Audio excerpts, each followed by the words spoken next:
हमने पहले भी कथा में कहा, जो जीवन परमात्मा ने दिया है और अच्छे से जिंदगी जी रहे हो, 2 रोटी प्रेम की खा रहे हो और अलमस्त अपनी जिंदगी जी रहे हो, तुम्हारे सोने दुनिया का सबसे ज्यादा किस्मत वाला व्यक्ति कौन है? शिव महापुराण की कथा कहती है दुनिया का सबसे ज्यादा किस्मत वाला व्यक्ति वो है जिसके सोने वाले कमरे में, विश्राम के कमरे में, जिस कक्ष में तुम सोते हो, दुनिया का सबसे किस्मत वाला व्यक्ति वो है जिसके सोने वाले कमरे में एक भी खाने की गोली नहीं हो, दवाई नहीं हो, तो समझ लेना कि दुनिया के सबसे किस्मत वाले व्यक्ति तुम हो। तुम्हारे सोने वाले कमरे में ये कपाट खोलो उसमें दवाई, ये कपाट खोलो उसमें दवाई, नीचे का ड्राज खोलो उसमें दवाई, इधर का ड्राज खोलो उसमें दवाई, सिर के पास बाम रखा, इधर रखा विक्स, इधर रखा सिरप, इधर रखा ये, पूरा घर अगर दवाइयों से, तुम्हारा कमरा अगर दवाइयों से भरकर रखा है, भले तुम्हारे यहाँ धन दौलत ढेर सारी हो, संपदा ढेर सारी हो, नौकर चाकर ढेर सारे हो, गाड़ी बंगला ढेर सारा हो, पर तुम्हारे सोने वाले कमरे में अगर ढेर सारी दवाई रखी है, रोज बिना दवाई के नहीं सो सकते, तो समझ लेना कि तुम किस्मत वाले नहीं हो। तुमसे ज्यादा किस्मत वाला तो एक नौकर है, चटाई बिछाता है, कंबल ओढ़ता है, चैन की नींद सोता है, सुबह उठता है, अपने काम में लग जाता है, नो टेंशन। वो दुनिया का सबसे किस्मत वाला है। एसी के कमरे में सोते, डनलप के गद्दे में सोते, उसके बाद भी सुबह उठते से आज कमर बहुत दुख रही, भगवान जाने आज कमर में क्या हो गया। अच्छा पेट भर के खाना खा लिया, थोड़ी देर बाद आज एसिडिटी बहुत हो रही, भगवान जाने एसिडिटी। सवेरे मॉर्निंग वॉक करके आए, फिर चालू, आज घुटने में ना जाने क्या हो गया, दर्द हो रहा है, समझ में नहीं आ रहा, पट्टा हो गया। रात को सो रही, फिर सवेरे उठते से बोली नींद नहीं आई, 2 बजे के बाद नींद नहीं आ रही, जग रही, पता नहीं क्या हो गया। हुआ कुछ नहीं है, तुमने अपनी टेंडेंसी ये बना ली, अपनी सोच ये बना ली, अपनी विचार ये बना ली है, अपनी सोच ऐसी बना ली है कि मैं बीमार हूं, बीमार हूं, बीमार हूं, बीमार हूं। बड़े से बड़ा रोग भी हो जाए, बड़ी से बड़ी तकलीफ भी आ जाए,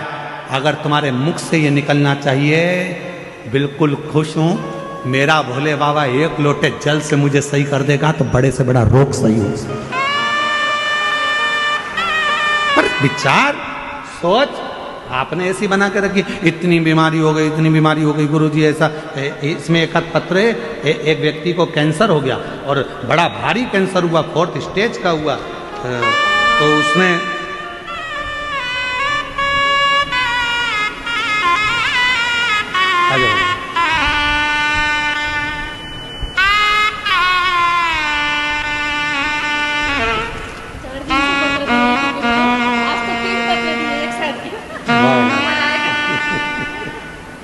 बधाई आप लोगों,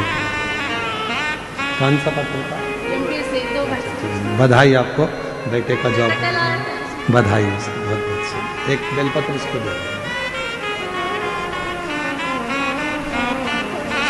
शिव कृपा।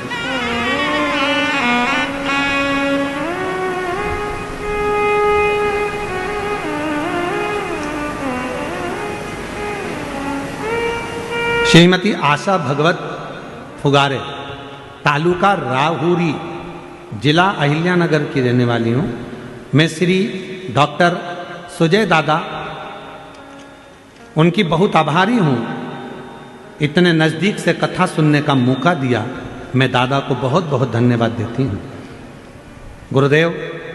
कैंसर था, कहीं बैठी हो तो हाथ हिला सकती हूँ। कैंसर था मुझे, कैंसर का ऑपरेशन करवाया, पर उसके बाद फिर पलट कर आया। तब ऑपरेशन नहीं करवा सकती क्योंकि शरीर ऐसा नहीं था। तब मेरी सहेली ने आपकी कथा के बारे में बताया और कथा सुनने के लिए मैं टीवी पर कथा सुनना प्रारंभ करा, 1 लोटा जल चढ़ाना प्रारंभ करा। बाबा की ऐसी कृपा हुई गुरुदेव, दूसरी बार ऑपरेशन नहीं कराना पड़ा और मेरा कैंसर की रिपोर्ट नील आ गई। मैं बाबा को यहाँ प्रणाम करने के लिए, एक शिव की भक्ति किसको कहते हैं, शिव का विश्वास किसको कहते हैं, शिव पर भरोसा किसको कहते हैं, जब हम पूर्ण भरोसे के साथ शंकर का भजन करते हैं, पूर्ण भरोसे के साथ शिव का स्मरण करते हैं, तो उसका फल खाली नहीं जाता, उसका फल खाली।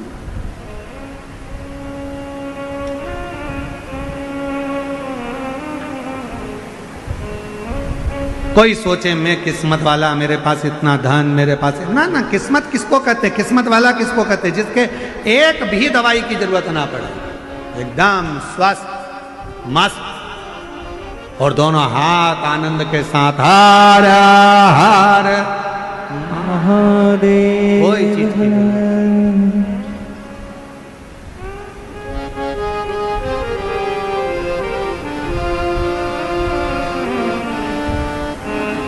जब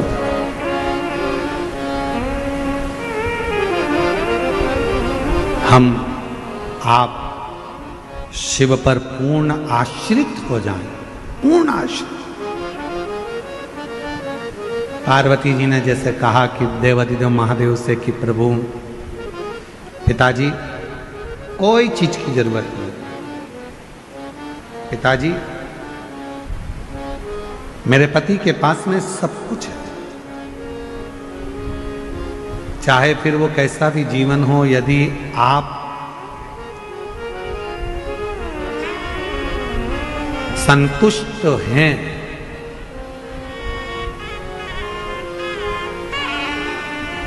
यदि आप संतुष्ट हैं तो छोटे से मकान को भी आप महल समझेंगे, छोटे से मकान। और यदि संतुष्ट नहीं है तो दुनिया की सारी खुशियां यदि आपको मिल जाए, सारा वैभव आपको मिल जाए, तो भी वो कम ही पड़े, तो भी